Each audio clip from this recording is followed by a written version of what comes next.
اعوذ باللہ من الشیطان الرجیم بسم اللہ الرحمن الرحیم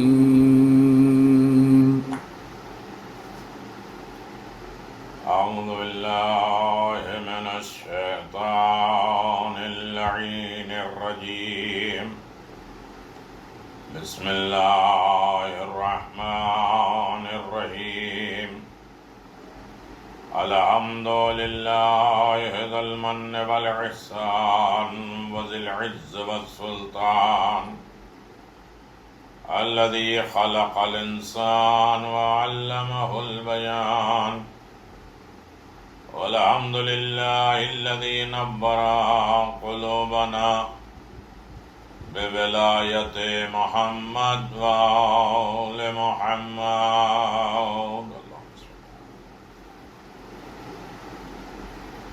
والحمد للہ الذی جعلنا من المتمسکین بولایت امیر المؤمنین علی بن ابی طالب والسیدۃ الجلیلۃ المخدومۃ المحرومۃ عن حق میراث ابیہا وسبطین سیدین الحسن والحسین سیدا شباب الجنہ وعلی آلہ الطیبین الطاہرین المعصومین المنتجبین ولعنۃ اللہ علی اعدائہم من الآن الی قیام یوم الدین آمین یا رب العالمین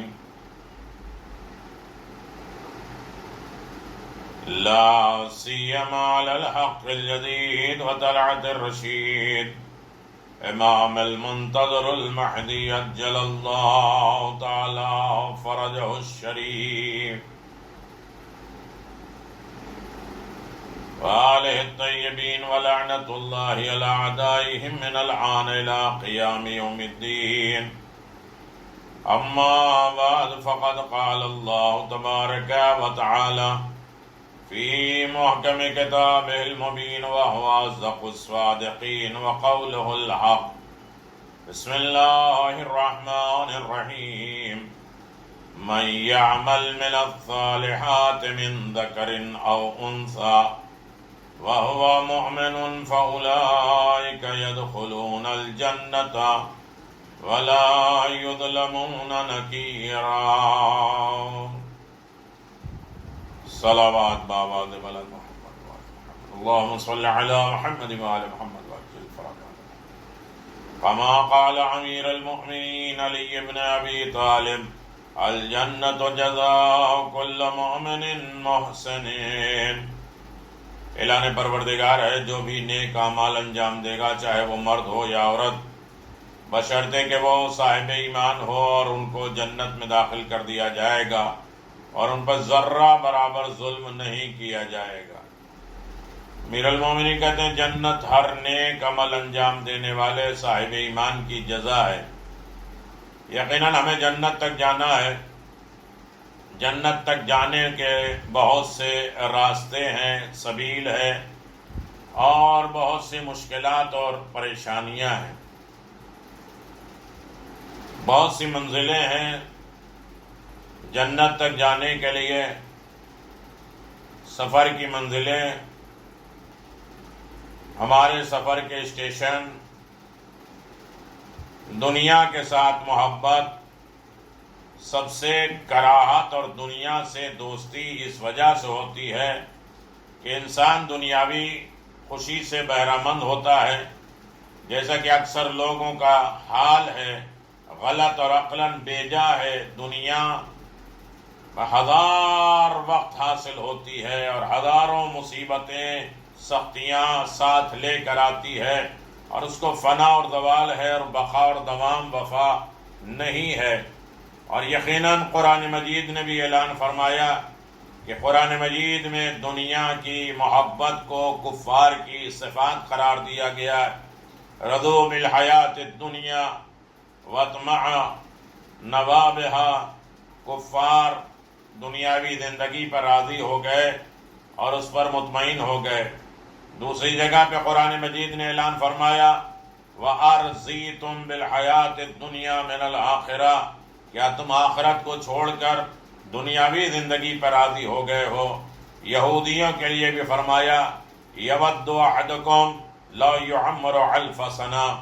میرے عزیزو، ایصال ثواب کی مجلس ہے اور مرحومین کے نام ماشاءاللہ کافی آ رہے ہیں، لوگ آمادہ ہیں اپنے مرحومین کے لیے۔ زیادہ زیادہ ایصال ثواب کریں اور لوگوں تک نیکیاں پہنچانے کی کوشش کریں۔ اعلان پروردگار ہے کہ تم میں سے ہر ایک کی خواہش ہے کہ کاش 1000 سال دنیا میں عمر پاتا اور جیتا۔ اس بارے میں آیات روایات بہت زیادہ ہیں، یہاں تک کہ مشہور حدیث نبوی حب الدنیا راس کل خطیہ، دنیا کی دوستی تمام گناہوں کی جڑ ہے۔ دنیا ایک گزرگاہ ہے، دنیا ایک راستہ ہے۔ ضمن میں آگے موضوع پہ جانا چاہ رہا ہوں۔ موت کے ساتھ دوستی، اہم ترین بات یہ ہے کہ انسان اللہ سے ملنے کو محبوب سمجھے اور مومن موت کو برا نہ سمجھے، اور موت کی وحشتناکی سے ڈرنا نہیں چاہیے، نہ کہ موت کی خواہش کرتا رہے یا پناہ بخدا خودکشی کرے، بلکہ اس دنیا میں گناہگاروں سے توبہ کرے اور اپنے نفس کی اصلاح کرے اور خیرات زیادہ کرے۔ جب بھی خدا اس کے لیے موت مقرر کرے، اس حالت میں اس کو نعمت خداوند عالم سمجھتے ہوئے کتنی جلدی اس نے دارالثواب میں پہنچا دیا۔ اگر گناہ ہے تو یہ سمجھے کہ موت کے وسیلے سے گناہ کاری کے رشتے کو ختم کر دیا اور سزا کا کم مستحق ہوا۔ خلاصہ یہ ہے کہ موت بھی خدا کی رضا پر راضی رہے، دارالغرور سے دارالسرور تک پہنچنے اور دوستوں کے وصال یعنی محمد و آل محمد نیز نیک روحوں کی ملاقات سے خوش ہو۔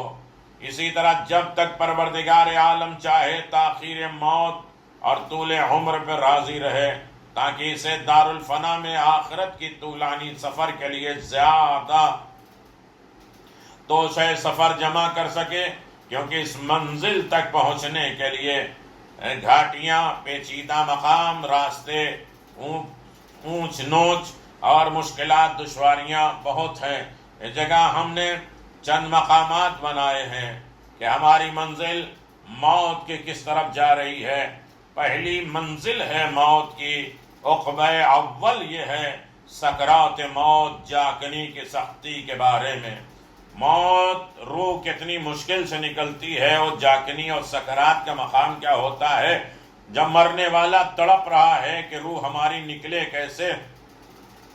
تو عزیزان محترم، یہی مسئلہ وجاءت سکرات الموت بالحق ذالک کنت منہ تحیدہ، سورہ قاف، اور موت کی بے ہوشی حق کے ساتھ آ گئی۔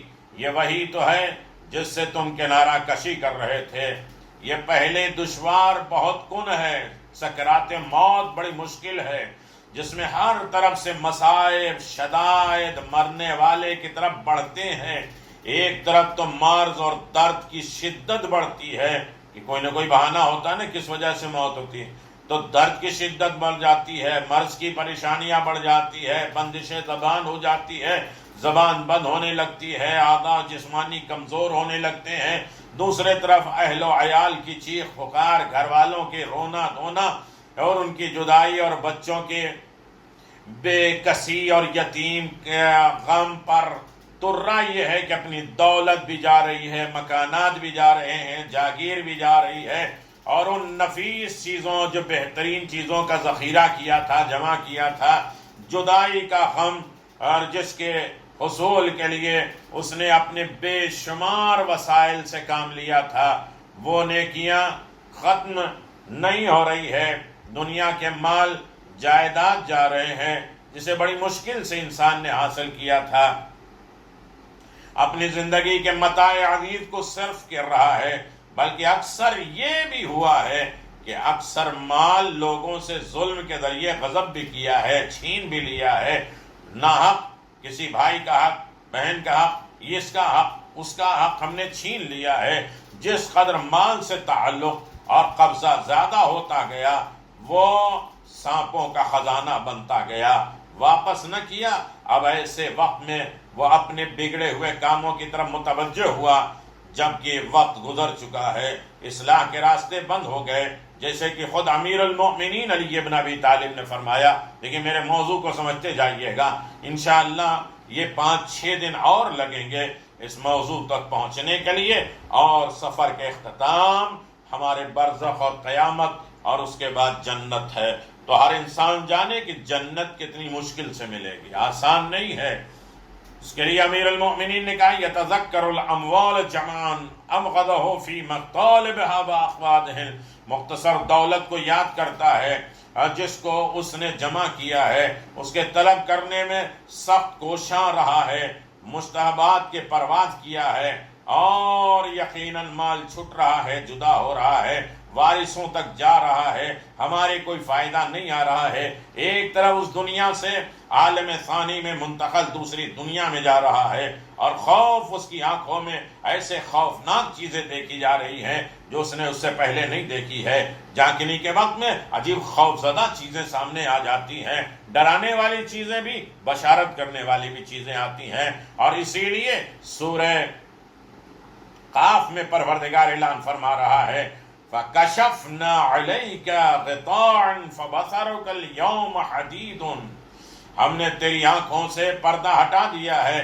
پر تیری نظر میں تیر ہوگی، تو دیکھے وقت احتضار، موت کی روح نکلنے کے وقت، موت کی آخری منزل، مرنے والا ملائکہ کے غضب کو اپنے پاس اللہ اکبر دیکھتا ہے، فکر مند ہوتا ہے، اس کے بارے میں کیا حکم ہے، سفارش کی جاتی ہے، اکثر روایات میں وارد ہے۔ تھوڑی دیر تمہیدی گفتگو آپ توجہ کر لیں، یہ سلسلے وار گفتگو ہے، اور اکثر روایت میں یہ وارد ہے کہ رسول اکرم صلی اللہ علیہ وآلہ وسلم اور ائمہ معصومین علیہم الصلوۃ والسلام وقت احتضار، جانکنی کے وقت، سکرات کے وقت، روح نکلنے کے وقت ہر شخص کے سرہانے نورانی اور مثالی بدن بن کر سامنے آ جاتے ہیں۔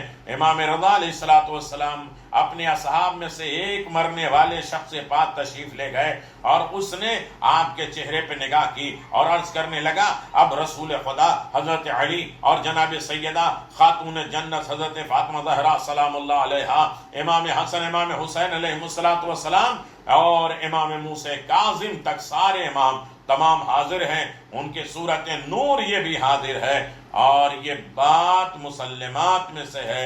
ہر شخص احتضار کے وقت اپنی محبت اور معرفت کے اندازے کے مطابق سرکار کائنات اعلی اطہار سے ملاقات کرتا ہے، معصومین ان کے سرانے آتے ہیں۔ اکثر مرنے والا یہ کہتا ہے کہ میں جا رہا ہوں، دیکھو میرا مولا آ گیا مجھے لینے کے لیے، میرا ائمہ معصومین آ گئے ہیں مجھے لینے کے لیے، چاہے وہ کافر یا مومن ہو، سب کے سرانے معصومین آتے ہیں۔ یہ ملاقات مومن کے لیے نعمت پروردگار ہے، اور منافق اور کافر کے لیے قہر جبار ہے۔ اسی لیے امیر المؤمنین کی زیارت میں ایک جملہ ہم پڑھتے ہیں السلام علی نعمت اللہ علی الابرار و نقمت اللہ علی الجبار، یقیناً 8ویں زیارت میں ہے، سلام اس کے اوپر ہے جو اللہ کی نعمت ہے نیک بندوں کے لیے، اور ظالمین کے لیے نقمت ہے، جبار ہے، اور قہر ڈھالنے والا ہے، عذاب کی کڑی ہے۔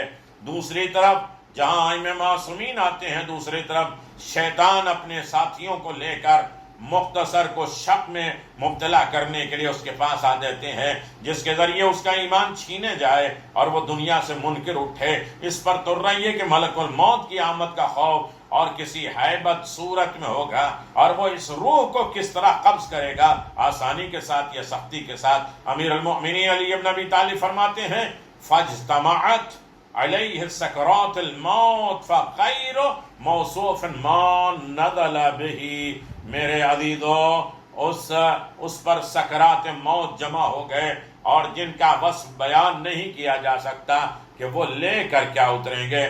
شیخ قلینی حضرت امام جعفر صادق علیہ السلام سے روایت کرتے ہیں کہ ایک مرتبہ حضرت امیر المؤمنین علی ابن ابی طالب علیہ الصلوۃ والسلام کو آنکھوں کے درد کا عارضہ ہوا، امیر المومنین کی آنکھ میں درد ہوا، حضرت رسول خدا صلی اللہ علیہ وسلم آپ کی عیادت کے لیے گئے اور دیکھنے گئے، دیکھا کہ حضرت علی درد کی وجہ سے فریاد کر رہے ہیں۔ آپ نے پوچھا یہ فریاد، یہ بے تابی، یہ بے قراری کی وجہ کیا ہے؟ یا شدت درد کی وجہ سے؟ امیر المؤمنین نے عرض کیا یا رسول اللہ مجھے اب تک اس شدت کا عارضہ کبھی نہیں ہوا۔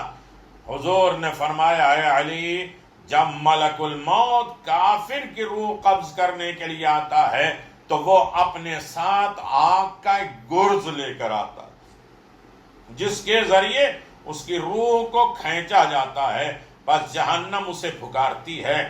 جب امیر المؤمنین علی ابن ابی طالب نے یہ بات سنی تو اٹھ بیٹھے اور عرض کیا یا رسول اللہ اس حدیث کا اعادہ فرمائیں، پھر دہرائیں، اور مجھے درد کی تکلیف محسوس نہیں ہو رہی ہے۔ اور پوچھا آقا کیا آپ کی امت میں سے بھی کسی کی روح اس طرح نکلے گی، اس زحمت کے ساتھ، اس تکلیفوں کے ساتھ نکلے گی؟ فرمایا 3 لوگ ہیں جن کی جان میری امت میں سے اس طرح مشکل سے نکلے گی، تکلیف سے نکلے گی۔ ظالم حاکم ہو، چاہے وہ گھر کا حاکم ہو، گھر کا لیڈر ہو، شہر کا ہو، ملک کا ہو، زندگی کا ہو، جو بھی حاکم ہو اگر ظالم ہے تو اس کی روح بڑی سختی کے ساتھ نکلے گی۔ جس شخص نے یتیموں کا مال بذریعے ظلم اور غصب کے ساتھ مال یتیم کو چھینا ہے، ظلم کر کے، ان کی بھی موت بڑی سختی کے ساتھ نکلے گی۔ چھوٹی جھوٹی گواہی دینے والے کے بھی عذاب بہت سخت ہوں گے اور ان کے اوپر بھی موت کی سختی ہوگی۔ انسان اپنے اعمال اور نیک اور بخت کا نتیجہ جاکنی کی آسانی اور سختی میں بھی دیکھ لے گا۔ بعض تو ایسے ہوں گے کہ اپنی بدعمالی کی بنا پر مرتے وقت کافر ہو جائیں گے۔ ثم کان عاقبۃ الذین اساءوا السوء ان کذبوا۔ میرے عزیزوں، بآیات اللہ وکانوا بہا یستہزئون، سورہ نمبر 40 آیت نمبر 9۔ روایت میں ہے کہ بہت سے سکرات موت کے وقت بعد میں، یعنی جو نجس ہیں، مجرم ہیں، ملائکہ ان کے رحمت لے کر متنفر اور میت کی تکلیف کا باعث بنتے ہیں، نہیں آتے ہیں۔ ہے وَلَا تَحْزُ الْحَائِض وَالْجُنْبَ عِنْدَ التَّلْقِينِ لِآيَاتِ لِأَنَّ الْمَلَائِكَةَ تُعَادِي بِهَا۔ یقیناً جو نجس ہیں، جنب ہیں، سکرات موت مختصر بات نہیں رہتے، کیونکہ ملائکہ ان سے نفرت کرتے ہیں۔ یا اسی لیے پاک صاف لیٹنا چاہیے، جب بھی سوئیں باوضو سوئیں، اور غسل اگر ہو جائے تو واجب فوراً غسل کر لیں، تاکہ رات کے کسی وقت میں بھی اگر ملک الموت آئے تو وہ ہم سے نفرت نہ کریں، رحمت الہی لے کر آئیں۔ کتاب دارالسلام میں سید جلیل الثقہ سید مرتضی نجفی سے منقول ہے کہ انہوں نے فرمایا کہ میں اس سال جبکہ عرب اور عراق میں طاعون، آج کی بیماریاں دیکھ لیجئے، طاعون کی وبا عام تھی، سید العلماء الراسخین سید محمد باقر غزنوی کے ساتھ صحن امیر المؤمنین میں درمیان میں بیٹھا تھا اور لوگ ارد گرد جمع تھے، اور آپ ہر ایک کے ذمے اموات کی خدمت سمود کر رہے تھے کہ یہ فلاں جنازے ہیں، اس کی نماز جنازہ پڑھو، اسے دفن کرو۔ ایک اجمی نوجوان عرب کے علاوہ زوار اس مجمع کے آخر میں کھڑا تھا، جو سید مرحوم کی خدمت میں حاضر ہونا چاہ رہا تھا، لیکن لوگوں کی کثرت حائل تھی، نہیں پہنچ پا رہا ہے۔ اس نوجوان نے رونا شروع کیا اور سید مرحوم میری طرف متوجہ ہوئے، فرمایا جا کر اس نوجوان سے رونے کا سبب دریافت کرو۔ میں نے اس کے پاس جا کر وجہ پوچھی تو اس نے کہا میری خواہش ہے کہ سید موصوف میری تنہا میت پر نماز جنازہ پڑھیں۔ میں دیکھتا ہوں کہ بعض اوقات 20-30 جنازے ایک ساتھ ہیں اور ایک ہی دفعہ نماز جنازہ پڑھی جا رہی ہے۔ میں نے اس کی حاجت سید موصوف کی خدمت میں عرض کیا اور آپ نے شرف قبولیت بخشا۔ دوسرے دن ایک بچہ مجمع کے آخر میں روتا ہوا دیکھا، پوچھا، معلوم ہوا کہ اس نوجوان عجمی کا لڑکا ہے جس نے کل اکیلے اپنی نماز جنازہ کی درخواست کی تھی۔ بڑا مشکل مرحلہ ہے، ہم جنت کے لالچ میں ساری چیزیں چھوڑ دے رہے ہیں، کچھ چیزیں کر کے اس کے بعد جنت کے لیے مطمئن بیٹھے ہیں۔ نہیں، بڑی سخت منزل ہے روح کو نکلنا، روح کا عالم بڑا مشکل ہے۔ وہ لڑکا آیا اکیلے جنازہ پڑھنے کے لیے، جس نے کہا تھا آج وہ طاعون میں مبتلا ہے، حالت احتضار میں ہے۔ اس نے آقا کی خدمت میں قدم برنجا فرمانے کی کوئی درخواست کی ہے تاکہ شرف زیارت حاصل کر سکوں۔ سید موصوف نماز جنازہ کے لیے نائب مقرر کرنے کے بعد عادت کے لیے روانہ ہو گئے۔ میں چند اصحاب کے ساتھ ہو لیے راستے میں ایک مرد صالح گھر سے نکلا اور سید موصوف کو دیکھ کے کھڑا ہو گیا، پوچھا، حل الی ضیافتی، کیا مہمانی ہے؟ میں نے کہا، نہیں، الی عیادت الفاعدہ، بلکہ مریض کی عیادت کے لیے جا رہا ہوں۔ اس مرد نے کہا کہ میں بھی آپ کے ساتھ چلتا ہوں تاکہ یہ سعادت، یہ کامیابی، خوشبختی کہ مریض کو دیکھنے جانا کتنا ثواب ہے حاصل ہو جائے۔ جب ہم مریض کے کمرے میں پہنچے تو سید موصوف پہلے داخل ہوئے اور پھر ہم ایک ایک کر کے داخل ہوئے۔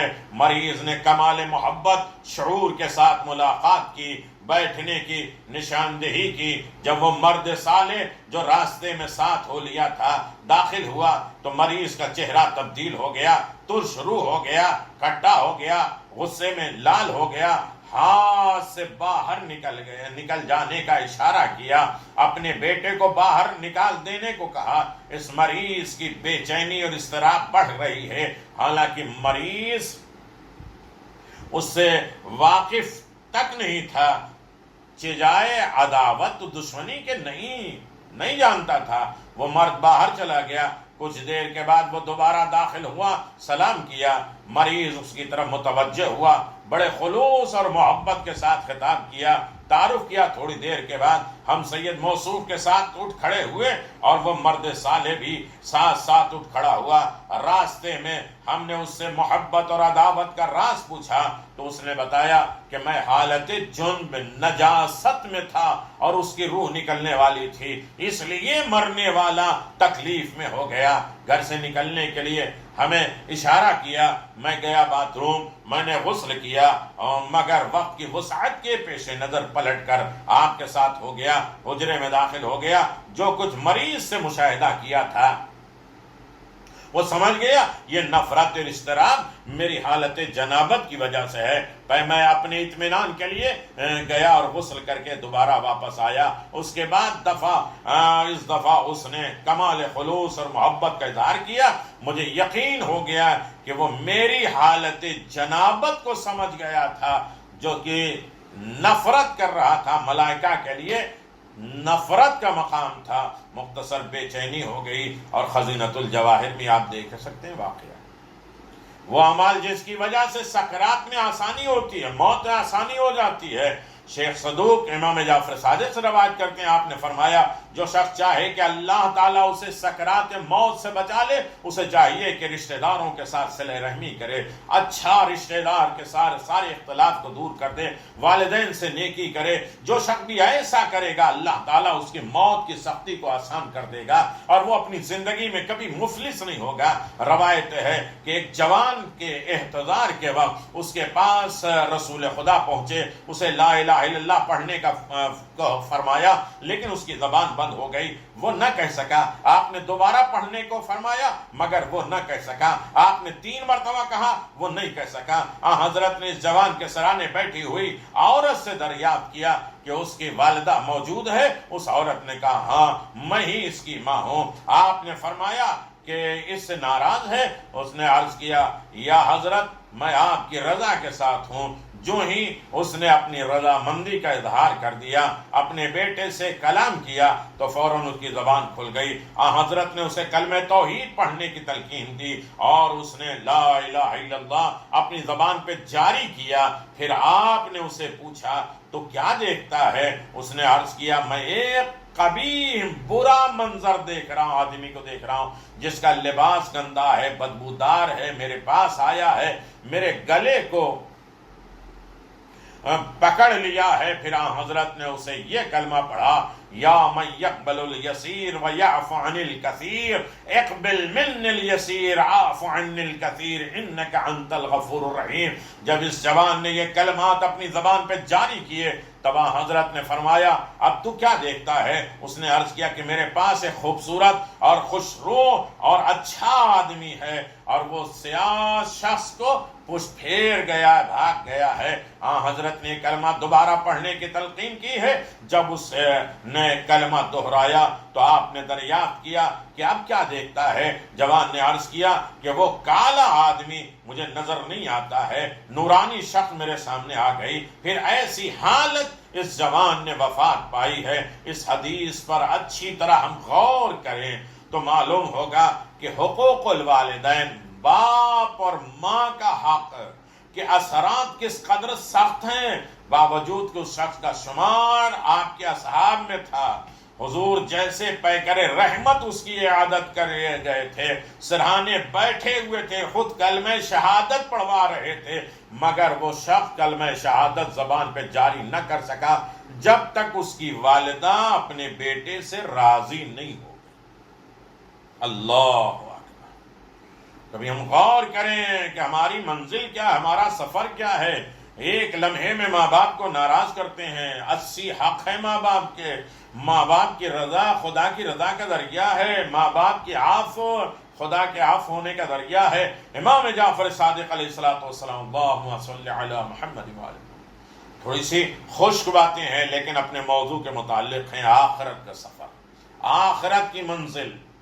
امام جعفر صادق علیہ السلام فرماتے ہیں سردیوں اور گرمیوں میں اپنے مومن بھائی کو لباس پہنچانے والے کو اللہ تعالیٰ پر یہ حق ہے کہ اسے لباس جنت عطا کرے اور موت کی سختی آسانی فرمائے اور تنگی قبر کے فراخی اور کشادہ قبر کر دے۔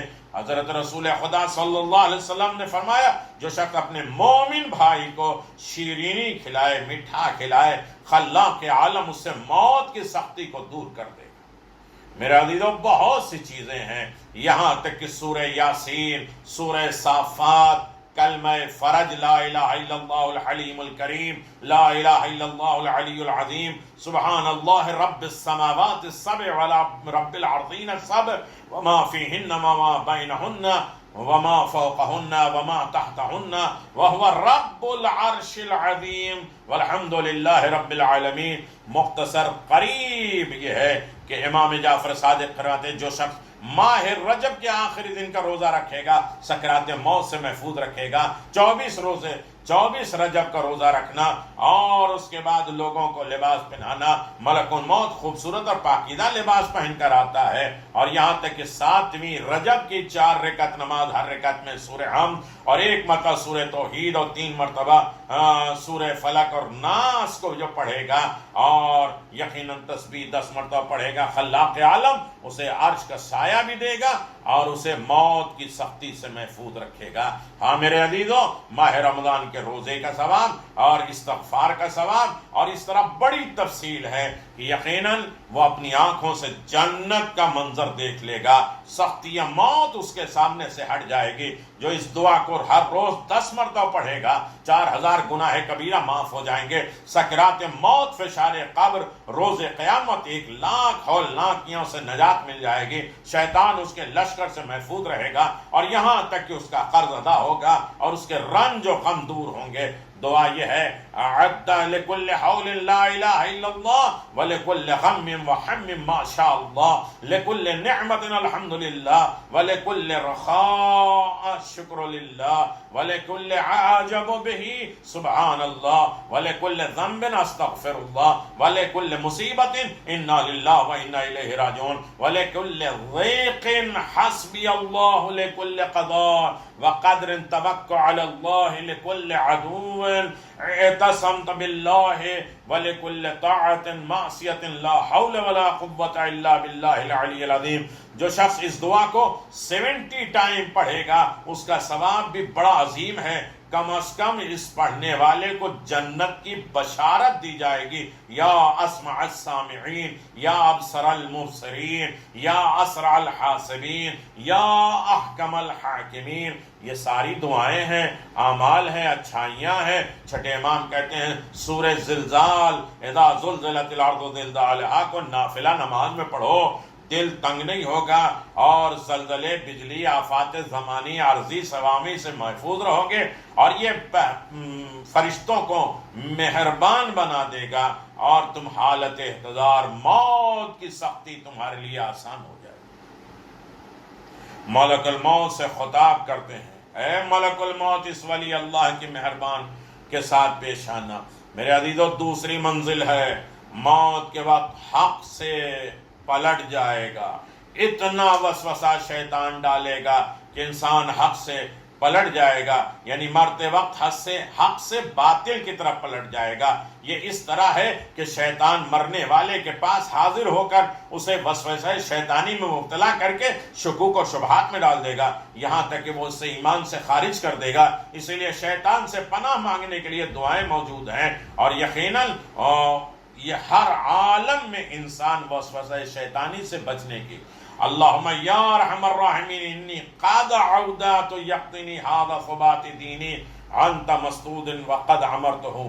میرے عزیزو بہت سی دعائیں ہیں لیکن آپ کی خدمت میں صرف مختصر میں گزارش کر دوں کہ کون کون سی چیزیں ہیں جو انسان کو حالت احتضار میں بچاتی ہیں اور انسان کے آخری وقت میں کافر نہیں بنا دیتی ہے. پہلا ایمان مستقر و ثابت ہے کہ انسان کا ایمان کبھی جاتا رہتا ہے کبھی آتا رہتا ہے. ایک ایمان جو مستقل ہے، دوسرا وہ بطور امانت سپرد کیا گیا اور زائل بھی ہو سکتا ہے.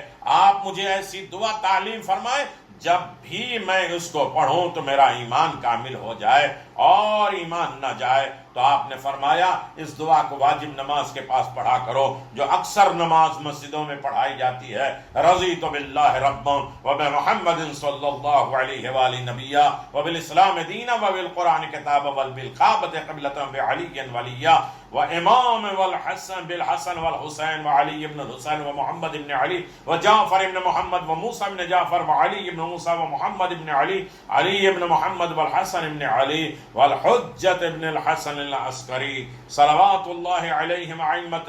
اللہم انی رضیت بہم ائمۃ فارضنی لہم انک علی کل شیء قدیر. آسانی موت کے لیے اعمال ان چیزوں کے لیے سخت ترین ہے. نماز کا پابندی کے ساتھ وقت کے ساتھ ادا کرنا. ایک حدیث میں ہے کہ کائنات کی مشرق و مغرب میں کوئی بھی صاحب خانہ ایسا نہیں ہے کہ ملک الموت دن رات 5 مرتبہ اس کے گھر نہ آتے ہوں. ہر گھر میں ملک الموت 5 مرتبہ آتے ہیں. نمازوں کے اوقات میں انہیں دیکھتے ہیں. جب بھی کسی کی روح قبض کرنا چاہتے ہیں اگر وہ پابندی وقت کے ساتھ نماز پڑھنے کا عادی ہے تو ملک الموت اسے شہادتین کی تلقین دیتے ہیں اور ابلیس ملعون کو اس سے دور بھگا دیتے ہیں. صلوات بر محمد و آل محمد اللہم صلی علی محمد. روایت میں ہے کہ چھٹے امام نے کہا ایک شخص کو دیکھا، لکھا اگر تو چاہتا ہے کہ تیرا خاتمہ اعمال صالحہ کے ساتھ ہو، تیری روح ایسے حالت میں قبض کی جائے کہ تو افضل اعمال کا حامل ہو، تو اللہ تعالیٰ کے حقوق کو بزرگی اور برتر سمجھ کر اس کو عطا کر وہ نعمتیں اس کی نافرمانی میں صرف نہ کر اور اس کے علم سے ناجائز فائدہ نہ اٹھا. اللہ بہت برداشت کرنے والا ہے، تو ناجائز فائدہ نہ اٹھا اور اس شخص کو عزت کی نگاہ سے دیکھ جس کو تو ہمارے ذکر میں مشغول پائے یا وہ ہماری محبت کا دعویٰ کرے. اس میں تیرے لیے کوئی عیب نہیں ہے کہ تو اس کو عزت کی نگاہ سے دیکھے، خواہ وہ اس میں سچا یا جھوٹا، اس میں تجھے تیری صدق و نیت تجھے نفع دے اور جھوٹ کا نقصان پہنچائے۔ ہاں میرے عزیزو، خاتمہ بالخیر، خیر پر ایک دعا ہے صحیفہ کاملہ میں، ہمارا اینڈ اچھا ہو۔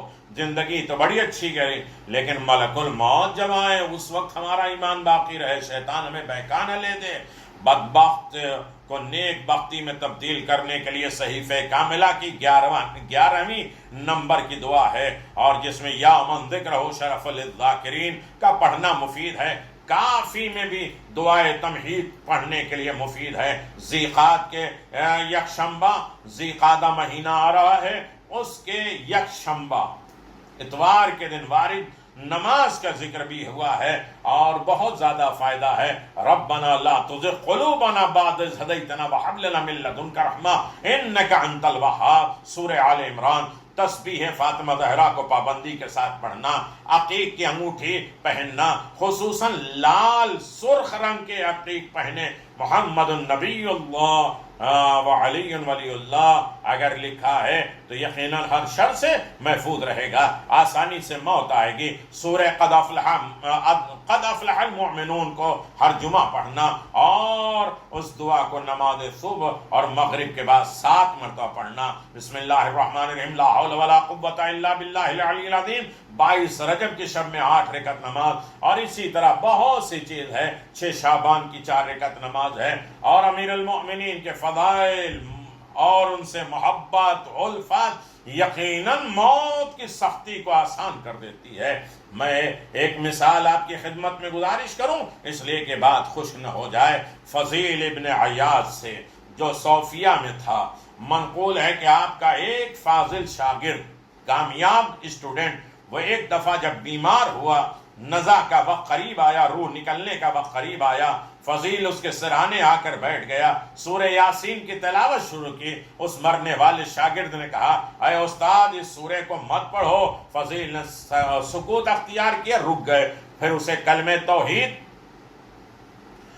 توحید لا الہ الا اللہ پڑھنے کو کہا، مگر اس نے پڑھنے سے انکار کر دیا، کہا میں اس سے بیزار ہوں، العیاذ باللہ۔ وہ اسی حالت میں مر گیا۔ فضیل یہ حالت دیکھ کر سخت برہم ہوئے، غصے میں آئے اور اپنے گھر چلے گئے، پھر باہر نہ نکلے۔ فضیل نے اپنے اس شاگرد کو خواب میں دیکھا کہ ملائکہ عذاب اسے جہنم کی طرف گھسیٹ کے لے جا رہے ہیں۔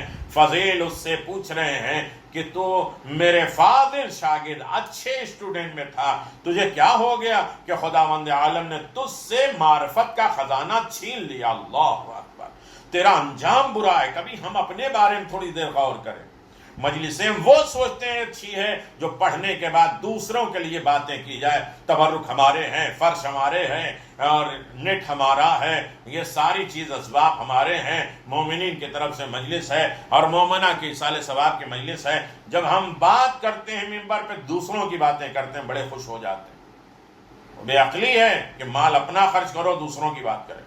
کبھی تھوڑی دیر ہم اپنے بارے میں بات کریں، کہ اس سے معرفت کا خزانہ چھین لیا گیا، تیرا انجام برا ہوا۔ اس نے جواب دیا، اس کی 3 وجہ ہے۔ جو آخری وقت میں ہماری زبان پہ کلمہ جاری نہیں ہوا، ہم سورہ یاسین نہیں دیکھ پا رہے ہیں، اچھے اسٹوڈنٹ ہوتے ہوئے بھی ہم برائی اور جہنم کی طرف جا رہے ہیں، اس کی 3 وجہ اور کارن اور سبب ہے۔ پہلے ہے چغل خوری، ادھر کی بات ادھر، ادھر کی بات ادھر۔ جو تم سے کسی کی بات آ کے پہنچائے، یہ سمجھ لو کہ تمہاری بھی بات کسی اور کو پہنچاتا ہے۔ ویل لکل حمزۃ لمزہ، ہلاکت ہے چغل خور تانا باز کے لیے۔ دوسرے نمبر حسد، جلسی کرنے والا۔ الحسد یاکل الایمان کما تاکل النار الحطب۔ حسد ایمان کو اس طرح کھا جاتا ہے جس طرح آگ لکڑی کو کھا جاتی ہے۔ تیسرا ہے نقطہ چینی کرنا۔ ہر چیز میں ہم نقطہ نکالتے تھے، ہر چیز میں کاٹ کپٹ، ہر چیز میں نقص عیب، کسی کی بات ہو اس میں کچھ نہ کچھ ہم خرابیاں ڈھونڈ لیتے ہیں۔ والفتنۃ اکبر من القتل، فتنہ، فساد، نقطہ چینی کسی کی زندگی میں کرنا، یہ قتل سے برا ہے۔ مجھے ایک بیماری تھی جس کے لیے ڈاکٹر نے یہ تجویز کیا تھا کہ میں ہر سال 1 پیالہ شراب پیا کروں، اگر یہ نہ پیا تو بیماری نہیں چھوٹے گی، لہذا میں نے ڈاکٹر کی ہدایت کے مطابق شراب پیتا رہا، انہی 3 وجوہات کی بنیاد پر وہ مجھ میں تھی، میرا انجام برا ہوا، مجھے اس حالت میں موت آ گئی۔ مجھے اس حکایت کے ضمن میں اس واقعے کا تذکرہ مناسب معلوم ہوتا ہے کہ شیخ قلینی نے ابو بصیر سے روایت کی ہے کہ وہ کہتے ہیں کہ حضرت امام جعفر صادق علیہ الصلاۃ والسلام اللہم صلی علی محمد خدمت میں حاضر تھا۔ خالد ابن معبدہ نے آپ کی خدمت میں حاضر ہو کر عرض کیا کہ میرا علاج شراب ہے، جو ایک قسم کی شراب ہے نبیس، اور میں جانتی تھی کہ آپ اس سے کراہت کریں گے، برا مانیں گے، لہذا میں نے آپ سے اس معاملے میں دریافت کرنا زیادہ مناسب سمجھا۔ آپ نے فرمایا تجھے اس کے پینے سے کس بات نے روکا ہے؟ عرض کرنے لگی کیونکہ میں دینی معاملات میں آپ کے مقلد ہوں، اس وجہ سے میں بروز قیامت یہ کہہ سکتی ہوں کہ جعفر ابن محمد نے مجھے حکم دیا تھا یا منع کیا تھا۔ امام علیہ الصلوۃ والسلام ابو بصیر کی طرف مخاطب ہوئے اور فرمایا اے ابو محمد، کیا اس عورت کی بات اور اس مسئلے کی طرف دھیان نہیں دیتا؟ پھر اس عورت سے فرمایا خدا کی قسم میں تجھے اس میں سے ایک قطرہ بھی پینے کی اجازت نہیں دیتا، ایسا نہ ہو کہ تو اس کے پینے سے اس وقت پشیمان ہو، شرمندہ ہو جب تیری روح نکالی جائے، جب تیری جان تیرے گلے سے کھینچی جا رہی ہو۔ یہ 3 مرتبہ فرمایا۔ پھر اس عورت سے فرمایا کہ کیا تو اب نہیں سمجھے گی؟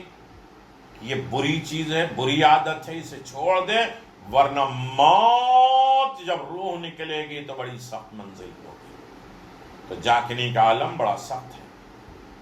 اگر ہم متوجہ ہو گئے تو بات کو سمیٹتے ہوئے اس لیے کہ ہمیں قبر تک جانا ہے، پہلی منزل ہے قبر، بڑی سخت منزل ہے قبر، اور پہلے قدم، پہلا زینہ آخرت کا، پہلی منزل ہے قبر۔ یہ تو ہم مقدمہ شیخ بہائی عطر اللہ ہے کشکول میں ذکر فرماتے ہیں کہ ایک شخص جو پروردہ عیش و عشرت تھا، عیش و آرام کے زندگی گزار رہا تھا، جب مرنے کے قریب ہوا تو اسے کلمہ شہادتین کی تلقین کی گئی، مگر اس نے بجائے شہادتین لا الہ الا اللہ محمد رسول اللہ کے یہ شعر پڑھا، یا رب قائلۃ یوم وقد تعبد عین الطریق لا حمام من جان۔ کہاں ہے وہ عورت جو ایک دن تھکی ماندی خستہ حالت میں جا رہی تھی اور اس نے مجھ سے پوچھا حمام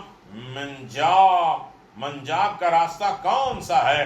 اس کا یہ شعر پڑھنے کا سبب یہ تھا کہ ایک روز ایک پاک دامن خوبصورت عورت اپنے گھر سے نکلی اور مشہور معروف حمام منجاب کی طرف جائے، مگر وہ حمام کا راستہ بھول گئی اور راستے چلنے کی وجہ سے اس کی حالت بری ہو گئی، اور ایک شخص کو مکان کے دروازے پہ دیکھا۔ اس عورت نے،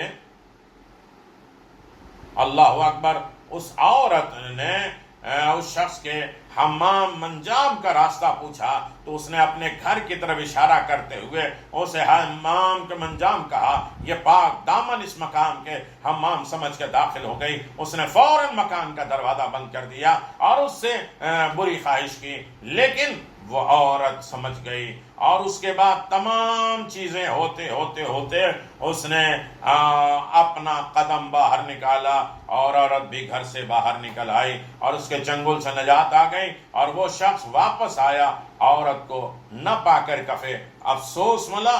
اب جو اس مرد کا احتضار کا وقت آیا، موت کا وقت آیا، تو اسی عورت کا خیال اس کے دل میں تھا۔ اس گزشتہ واقعے کو کلمہ توحید کے بجائے ایک شعر پڑھا، اس کی زبان پہ کلمہ نہیں آ پایا، اس لیے کہ اس نے گناہ کا تصور کیا۔ اے برادر، اس حکایت پر غور کیا جائے کہ ایک گناہ کے ارادے نے اس مرد کو مرنے کے وقت کلمہ شہادت کے اقرار سے اس طرح برگشتہ کیا ہے کہ حالانکہ وہ اسے فعل سرزد نہیں ہوا تھا، گناہ نہیں کیا تھا سوائے اس کے کہ اس نے عورت کو زنا کے ارادے سے اپنے گھر میں داخل کیا تھا اور گناہ کے نہیں کیا تھا۔ شیخ کلینی امام جعفر صادق علیہ السلام سے روایت نقل کرتے ہیں، آپ جلدی جلدی اس منزل تک ہم آپ کو پہنچا دیں۔ فرمایا جو شخص زکوٰۃ کی ایک رات بھی روکے رکھے اور اسے اختیار ہے کہ مرتے وقت یہودی مرے یا نصرانی، یعنی زکوٰۃ نہ دے تو یہودی مرے یا نصرانی مرے، حج واجب ہو نہ کرے تو یہودی یا نصرانی مرے۔ اللہ اکبر، چاہے ایک دینار زکوٰۃ کا بچ جائے۔ تو بہت سی چیزیں ہیں جہاں ہم ان تمام معاملات پر غور کریں، اور یقیناً ہماری منزل بہت قریب ہے اس شخص کے بارے میں جو باوجود استطاعت کے مرتے دم تک حج کا ارادہ نہ کرے۔ لطیف بات ہے، کسی عارف سے منقول ہے کہ وہ ایک مختصر محتضر کے پاس پہنچا جس کی روح نکلنے والی۔ حاضرین نے اسے التجا کی وہ اس محتضر کو تلقین کرے جس کی روح نکل رہی ہے۔ اس نے حالت احتضار میں یہ ربائی پڑھی، جس ربائی میں یہ کہا گیا کہ اگرچہ میں نے تمام دنیا اور جہان کے گناہ کو ڈالے لیکن مجھے امید ہے کہ تیری رحمت میرا دامن پکڑ لے گی۔ تو کہتا ہے کہ میں عاجزی کے وقت ہاتھ پکڑ لیتا ہوں، اور اس وقت جس قدر میں عاجز ہوا اس سے زیادہ اور کوئی عاجز نہیں ہوگا۔ ہاں میرے عزیزو، موت کے بعد قبر ہے، بڑی سخت منزل ہے روح نکلنے کی۔ ابھی تک آپ نے اشارے میں دو چار باتیں سنی ہے۔ روح قبض ہونے کے بعد روح بدن کے اوپر ٹھہر رہی رہتی ہے، پھر مومن کی روح کو فرشتے آسمان کی طرف لے جاتے ہیں اور کافر کی روح کو نیچے لے جاتے ہیں۔ مومن کے جنازے کو جب اٹھایا جاتا ہے تو آواز آتی ہے مجھے جلدی جلدی منزل تک پہنچا دو، اور کافر ہے تو کہتا ہے کہ مجھے قبر سے لے جانے کے لیے جلدی نہ کرو۔ غسل کے وقت مومن فرشتوں کے جواب میں کہتا ہے کہ پوچھتے ہیں کہ کیا تو واپس دنیا میں اپنے اہل و عیال گھر والوں کے پاس جانا چاہتا ہے؟ یہ کہتا ہے میں نہیں چاہتا ہوں کہ دوبارہ سختی اور مصائب اور آلام، اور جس طرح سے میرے بدن سے روح نکلی ہے میں یقیناً جوان لڑکی ہے، ماں اس کی قبر پہ گئی، ضعیف، بال سفید، کمر جھکی ہوئی، ہڈیاں ختم۔ یہ کیا ہوا ایک دن میں؟ کہ اتنی سختی کے ساتھ روح نکالی گئی کہ میری جوانی ضعیفی میں بدل گئی۔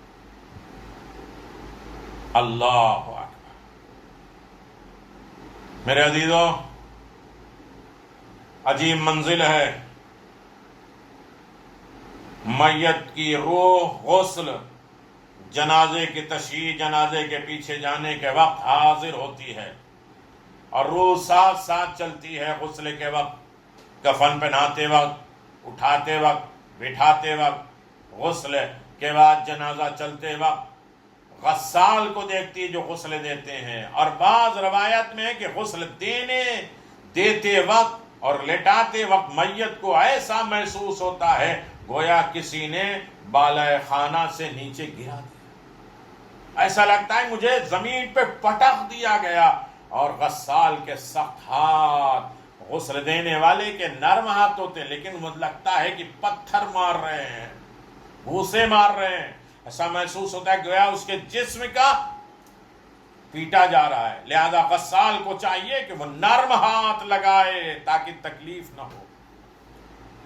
میت حاضرین کی باتوں کو سنتی ہے، ان کے شکلوں کو پہچانتی ہے، اس لیے چاہیے کہ میت کے اطراف وہ جوانب میں جمع ہونے والے لوگ زیادہ باتیں نہ کریں، اور آنے جانے والے زیادہ نہ جائیں، نجس لوگ وہاں نہ رہیں میت کے پاس، کیونکہ یہ تمام باتیں ملائکہ رحمت کے لیے نفرت کا موجب ہے، بلکہ ایسے کام کرنے چاہیے جو نزول رحمت پروردگار کا باعث ہو، جیسے یاد خدا، تلاوت قرآن پاک وغیرہ، اور احتضار، غسل و کفن، دفن کے وقت مذہبی رسومات، مجلسیں، ذکر آل محمد، مستحبات کی رعایت ضروری ہے۔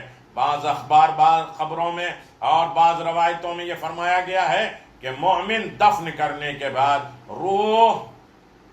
مومن فرمایا دفن کے بعد روح بدن سے دوبارہ تعلق پیدا کر لیتی ہے، اور جب مشاہد کرنے والے کو واپس گھروں کو لے جاتی ہے، دیکھتی ہے تو سمجھ لیتی ہے تنہا چھوڑے جا رہے ہیں، بے آرام ہو جاتی ہے، فریاد کرتی ہے مجھے اکیلے گڈھے میں نہ ڈالو اور مجھے تسلی دے دو، مجھے کہاں چھوڑے جا رہے ہو۔ ہاں میرے کو وہ کہتا ہے کہ سارے رونے والے اپنے لیے رو رہے ہیں، میرا باپ چلا گیا تو میں کیا اب کروں گا، میرا شوہر مارا گیا تو اب میرا کیا ہوگا، میری بیوی چلی گئی تو میرا کیا ہوگا، میرا بھائی چلا گیا اب ہمارا کیا ہوگا۔ سب یہ رو رہے ہیں کہ ہمارا کیا ہوگا، یہ نہیں کوئی رو رہا ہے کہ اس کا کیا ہوگا جو قبر میں جا رہا ہے۔ اللہ اکبر۔ جب مشاہد کرنے والے کو واپس گھروں کو جاتے دیکھتی ہے تو سمجھ لیتی ہے تنہا چھوڑ کے مجھے جا رہے، بے آرام ہو جاتی، حسرت بھری نگاہ کرتی ہے، جس اولاد کو تکلیف کے ساتھ پالا تھا، پسے پشت پیٹ پھیر کے وہ چلا جا رہا ہے، جو مال میں نے جمع کیا تھا۔ اولاد کہتا ہے میں قبر تک پہنچا دیتا ہوں، مال کہتا ہے کہ ہم جو ہے وہ کفن دے دیتے ہوں، سب واپس چلے جاتے ہیں۔ اعمال کہتا میں تمہارے ساتھ رہوں، سوائے اعمال کے کوئی مونس و غمخوار اس کا نہیں ہوگا۔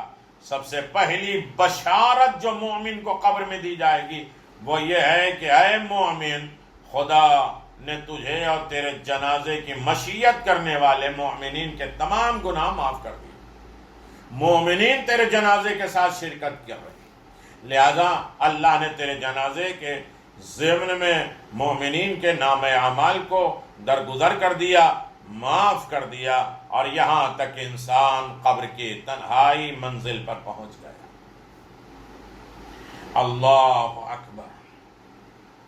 میرے عزیزو، قبر کی منزل بڑی مشکل ہے۔ آل محمد آتے ہیں، خود امام حسین علیہ السلام آتے ہیں،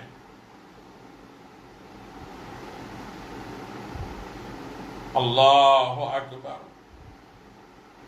اہل بیت کو مٹانے والے خود مٹ گئے، لیکن آج بھی اپنے چاہنے والوں کی وہ مدد کرتے ہیں۔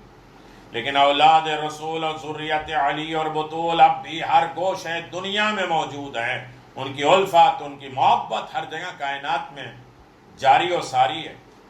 اگرچہ صرف امام زین العابدین بچے تھے، اشقیاء چاہتے تھے کہ انہیں بھی قتل کر ڈالے، ابن زیاد نے جلاد کو حکم دیا کہ انہیں باہر لے جا کے قتل کر دو۔